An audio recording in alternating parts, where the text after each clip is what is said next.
गांव लौटने के बाद अर्जुन ने उस सोने की मुहर को ध्यान से देखा। उस पर उकेरे गए प्रतीक अजीब थे। एक सूरज, उसके चारों ओर 8 बिंदु और नीचे 2 तलवारें क्रॉस की हुई। ये प्राचीन अग्नि द्वार का चिन्ह है। कहा जाता है कि यह द्वार केवल इस मुहर से खुलता है और उसके पार वह असली खजाना है जिसे राजगढ़ के योद्धाओं ने सदियों पहले छुपाया था। अर्जुन जानता था कि यह उसकी सबसे खतरनाक यात्रा होगी। इस बार उसने सिर्फ विवेक को नहीं बल्कि गांव के शिकारी राघव को भी साथ लिया। तीनों ने नक्शे के बचे हुए हिस्से का अध्ययन किया और पता चला कि अग्नि द्वार एक निर्जन पहाड़ी पर स्थित है। यात्रा के तीसरे दिन वे पहाड़ी के पास पहुंचे। वहां चारों तरफ बंजर जमीन, तेज गर्म हवाएं और बीच में एक विशाल पत्थर की दीवार थी। अर्जुन ने मुहर उस प्रतीक के बीच लगाया।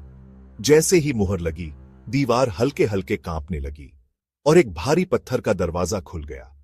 अंदर से गर्म हवा और अंधेरा, जैसे कोई प्राचीन रहस्य सांस ले रहा हो। अंदर का रास्ता संकरा और गीला था। चलते चलते वे एक बड़े कक्ष में पहुंचे जिसकी दीवारों पर आग जलाने वाले मशालें अपने आप जल उठीं। कक्ष के बीचों बीच एक विशाल संदूक था, लेकिन वह सोने का बना था। उसकी सतह पर जड़े रत्न अंधेरे में भी चमक रहे थे। अर्जुन ने संदूक खोला। अंदर ढेरों सोने के सिक्के, हीरे, मोती और एक प्राचीन तलवार थी। लेकिन असली चौंकाने वाली चीज एक पत्थर की तख्ती थी जिस पर लिखा था, यह खजाना उसे मिलेगा जो इसे गांव के लोगों के भले के लिए इस्तेमाल करेगा। लालच करने वाला इसका श्राप पाएगा।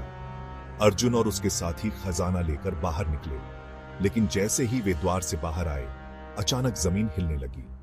दूर से वही लाल आंखों वाला जानवर दौड़ता हुआ आ रहा था। लगता था वह खजाने का रक्षक था।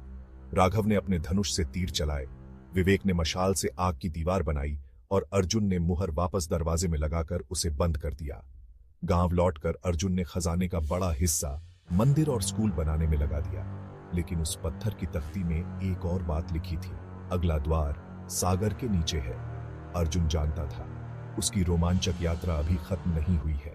यह तो एक नए रहस्य की शुरुआत है।